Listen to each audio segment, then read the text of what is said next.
கிறிஸ்துவுக்குள் பிரியமுள்ள சகோதர சகோதரிகளை, பலந்தரும் தேவன் எபிசோட் 1399 கர்த்தரை துதிக்கிறேன், மகிமைப்படுத்துகிறேன். இந்த நாளிலும் நீதிமொழிகள் 16ஆம் அதிகாரம் 17வது வசனம் சொல்லுகிறது, தீமையை விட்டு விலகுவதே செம்மையானவர்களுக்கு சமனான பாதை. தன் நடையை கவனித்திருக்கிறவன் தன் ஆத்துமாவை காக்கிறான்.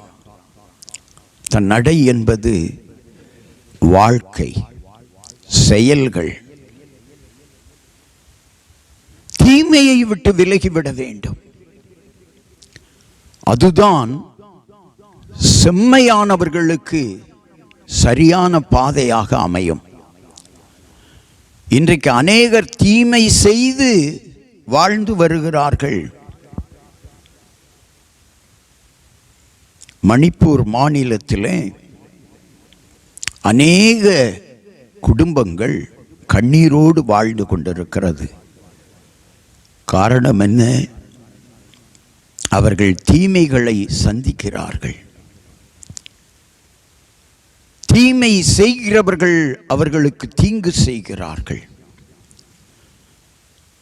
தீங்கு செய்கிற மகனே, தீமை செய்து கொண்டிருக்கிற மகனே, இன்றைக்கு உனக்கு அது பெருமையாக கருதப்படலாம். ஆனால் ஒரு நாள் நீ செய்த தீங்கு, தீமை எல்லாம் உன்னை பார்த்து திரும்பும். மறந்து விடாதே. எனவே தீமையை விட்டு விலகுங்கள், செம்மையாய் வாழுங்கள். தீமையை விட்டு விலகி பரிசுத்தமாய் வாழுங்கள். உங்கள் வாழ்க்கை சரியான பாதையிலே செல்லும். கண்களை மூடி ஜெபிக்கலாம். எங்களை நேசிக்கிற நல்ல தகப்பனே, தீமையை விட்டு விலகுவது செம்மையானவர்களுக்கு தகுதியானது என்று வேதம் சொல்லுகிறது. செம்மையானவர்களுக்கு தீமையை விட்டு விலகுவது சமமான பாதை. தீமை செய்கிறவர்களுடைய பாதை கரடுமுரடானது. ஆனால் நன்மை செய்கிறவர்களுடைய பாதையோ பரிசுத்தமானது, ஆசீர்வாதமானது.